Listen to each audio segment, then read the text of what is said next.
Muy buenos días, estudiantes. Hoy vamos a abordar el tema del principiado o la diarquía, que es uno de los periodos que se dieron durante la historia del derecho romano. El objetivo de este estudio es que el educando conozca esta historia precisamente del periodo del principiado o diarquía que se dio en Roma.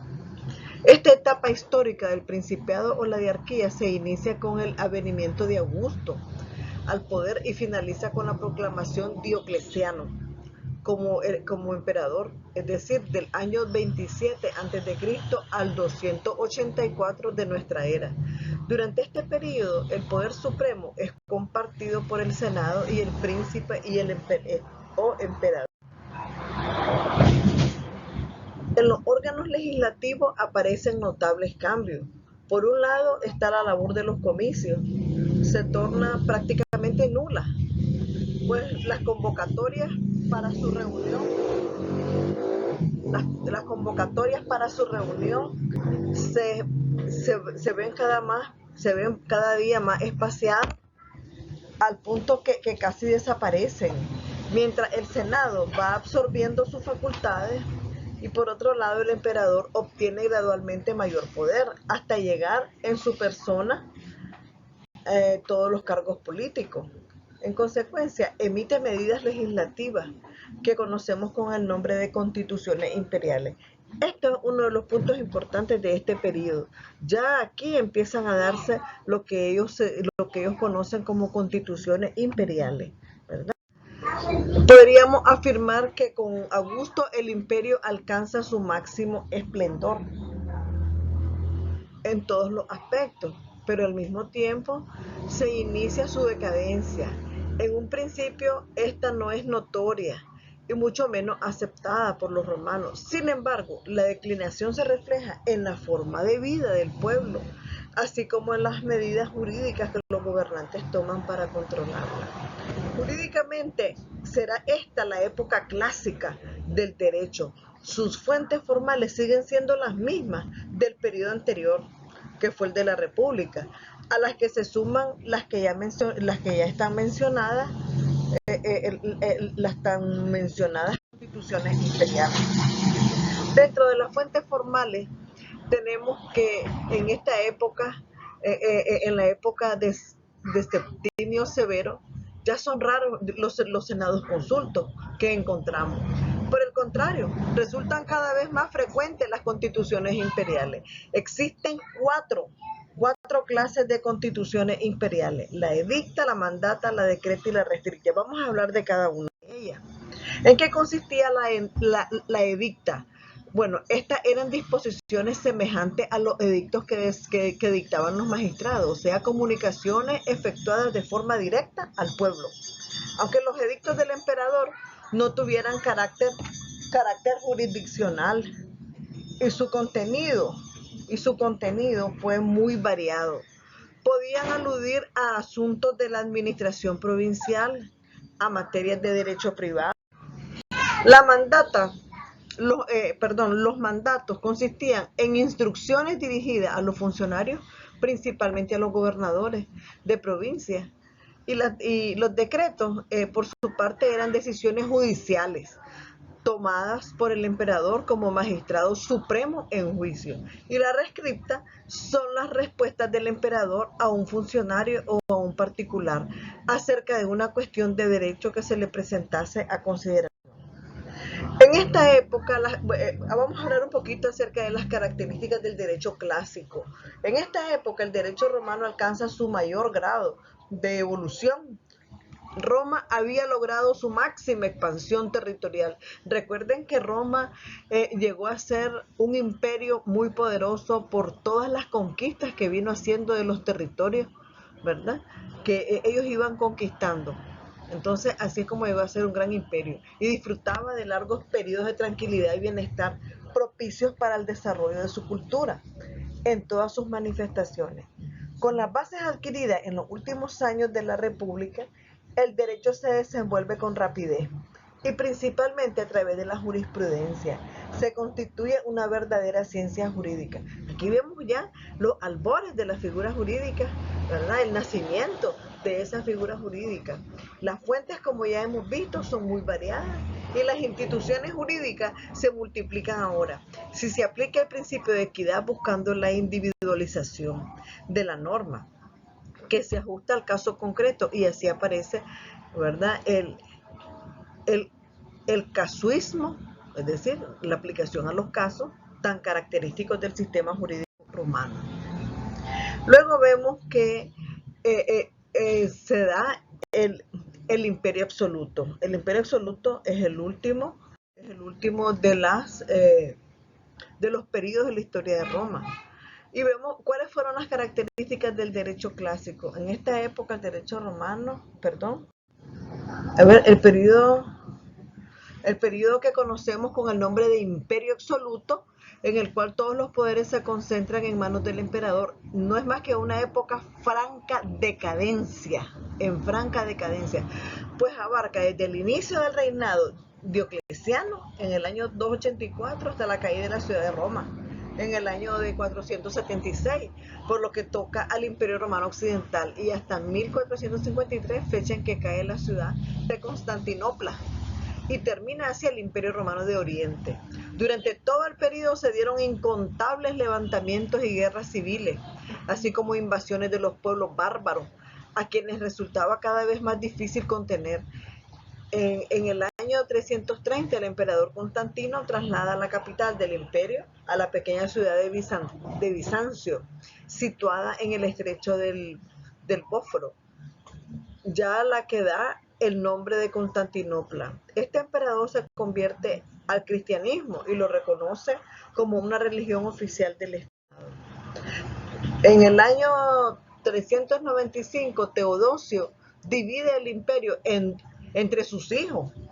Adjudica, dice, a Honorio el imperio de Occidente. Ese era uno de sus hijos, Honorio. Le adjudica el imperio de Occidente con capital en la ciudad de Ravenna, al norte de la península itálica, mientras que el imperio de Oriente, con capital en la propia Constantinopla, queda en manos de Arcadio, el otro hijo de Teodosio. El imperio de Occidente le esperaba una vida breve. En el año 410, Roma es saqueada por el rey bárbaro Alarico, y pocos años después, en el año 476, el último emperador de Occidente, que curiosamente lleva el mismo nombre que el fundador de Roma, Rómulo Augusto, se rinde ante el avance incontenible de las invasiones germánicas y es destronado por Odoacro. El imperio de Oriente o imperio bizantino tendrá todavía una larga existencia en la que gozará de momentos de triunfo hasta su caída, cuando la ciudad de Constantinopla es tomada por los turcos en el año de 1453. El periodo del imperio absoluto corresponde, en cuanto a la historia del derecho se refiere, a la fase del derecho postclásico, que no es una fase creativa, pues los juristas de la época se dedicaban más bien a ordenar y compilar la producción jurídica de las fases anteriores. Entonces, vamos a ver las compilaciones jurídicas prejustinianas. En la época diocleciana tenemos el llamado Código Gregoriano, después aparece el Hermogeniano. Ambos códigos de carácter privado y que, pese a no haber llegado hasta nosotros, son conocidos porque fueron posteriormente recogidos por Teodosio y por Justiniano. Recuerden que Justiniano también llegó a ser emperador y que también Justiniano dio un gran aporte a todo lo que nosotros tenemos hoy en día, ¿verdad? A todo lo que es la parte jurídica, la creación de las figuras jurídicas que nosotros tenemos hoy en día. El Código Gregoriano es el más completo y contiene constituciones imperiales, dictadas entre los años 196 y 295. Por su parte, el Código Hermogeniano complementa al anterior e incluye constituciones de 291 a 324. También bajo el reinado de los emperadores mencionados se publicó una codificación de carácter oficial llamada Código Teodosiano. Ese es el tercer código. La obra consta de 16 libros y contiene ordenadas y calificadas ordenadas y clasificadas las constituciones emitidas desde la época de Constantino hasta este momento. Con posterioridad a dicho código y hasta la época de Justiniano, las constituciones correspondientes a los dos imperios son recopiladas y publicadas con el nombre de Nuevas Teodosianas y Post-Teodosianas. ¿Ah? Son tres las obras que se conocen de estas características: el Edicto de Teodorico, la ley romana de los visigodos y la ley romana de los borgoñones. El Edicto de Teodorico probablemente data del año 503 y se debe a Teodorico Rey, ostrogodo. Está dividido en 150 capítulos y contiene disposiciones tomadas básicamente de los códigos gregoriano y hermogeniano, y el tercer código, que es el teodosiano. El edicto de Teodorico constituye una excepción en relación con las otras leyes romanas bárbaras. La ley romana de los visigodos es el más importante de los documentos de este tipo. Ya para el año tenemos el derecho romano justinianeo. Para el año de 527 ascendió al trono imperial el emperador Justiniano, que reinaría hasta su muerte en el año 565. Su obra como gobernante destacó tanto en el ámbito político, militar, religioso y jurídico. En el primer aspecto pretendió restaurar, estamos hablando en el ámbito político, pretendió restaurar el antiguo imperio romano, logrando reconquistar algunos de los territorios invadidos por los bárbaros: África, Córcega, Cerdeña, Sicilia, Italia, y por parte de la península ibérica, aunque no todos estos territorios los conservará durante su largo reinado. En pos religioso trató de unificar las creencias e imponer el cristianismo ortodoxo como religión oficial del imperio. En el aspecto jurídico llevó a cabo una gran labor legislativa, pues gracias a la cual estamos en posibilidad de estudiar el derecho romano. La labor legislativa llevada a cabo por Justiniano desde el momento en que sube al trono en el año 527, tiene una importancia dentro de la historia del derecho, pues gracias a él conocemos a aquel que rigió a los romanos durante los siglos anteriores.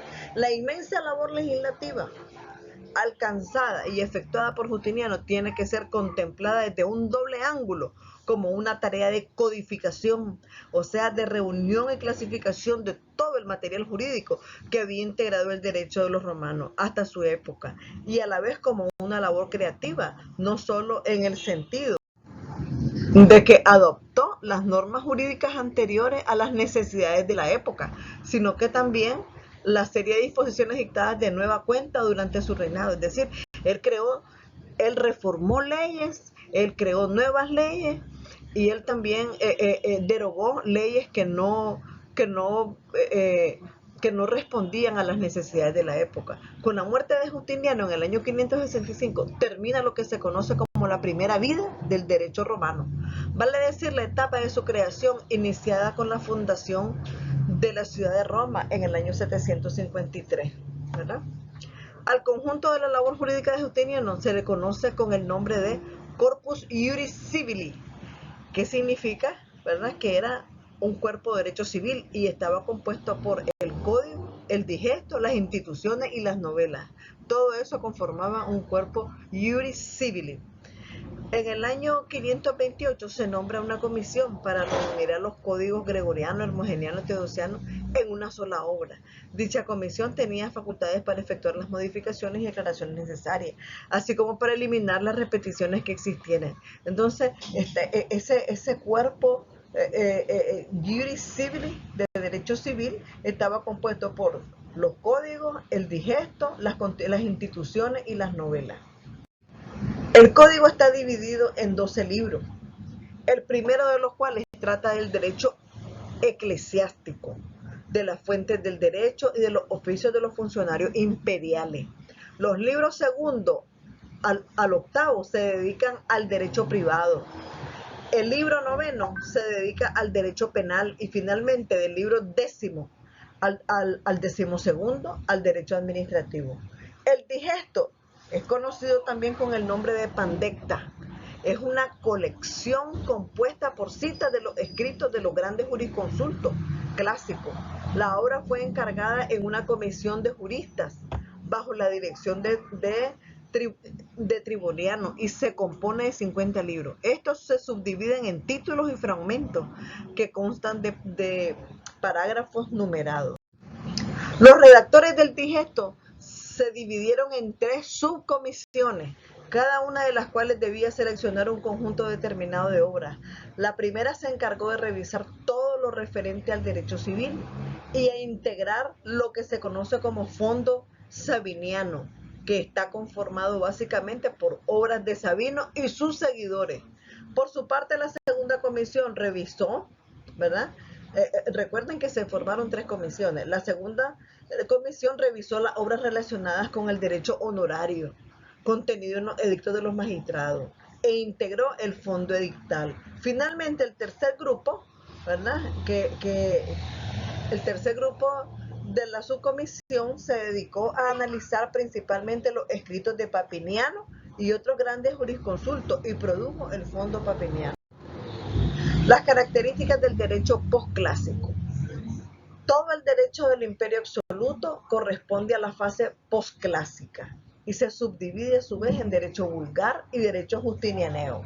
La etapa del derecho vulgar se inicia a partir del mandato diocleciano y termina antes de Justiniano. Es característica de esta fase la falta de originalidad, pues ya no hay creación jurídica, sino el afán de adaptar el derecho anterior al tiempo presente, simplificándolo la mayoría de las veces y perdiendo con ello el rigor científico que caracteriza al derecho clásico.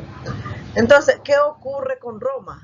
El destino del derecho romano después de Justiniano, de que ya murió el emperador Justiniano, pues la legislación justiniana siguió rigiendo oficialmente en todo el imperio de Oriente hasta su caída en poder de los turcos en 1453. Sin embargo, toda la obra de Justiniano fue objeto de comentarios y diversas traducciones al griego, puesto que en esta época el imperio de Oriente, imperio bizantino, era más greco-oriental que romano, al punto que el idioma oficial ya no era el latín, sino el griego. Muchas gracias, estudiantes. Con esto terminamos, ¿verdad? El periodo, el principiado o la diarquía y el imperio absoluto. Muchas gracias. Muy buenos días.